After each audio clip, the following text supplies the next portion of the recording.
এই তো আমার স্বামীর কণ্ঠ। পদ্মা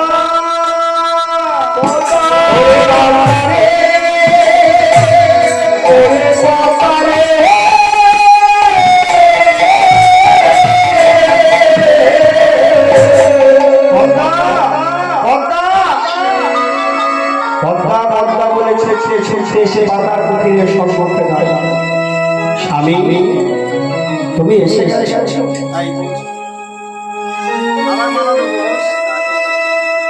তুমি এসে গেছো হরিনাম কেমন শুনলে? ওরে পদ্মা, আগে আমি জানতাম না তুমি এত বড় মস্ত বড় ভয়ের সন্ধান। শোন পদ্মা, আমি আর বেশি এখন দাঁড়াবো না, আমাকে অনেক দূর যেতে হবে। সেই ছেলেটাকে যদি একবার ধরতে পারি সারা জীবন আমি আমার বর্ষবিধি ছেড়ে দেব। শোন পদ্মা, আমি এখন আসি, তুই ভালো থাকিস, যতদিন পর্যন্ত না ফিরে আসি আমি আমার জন্য অপেক্ষা করি। মাধব চলেছে কোথায়? সেই বৃন্দাবনের পথ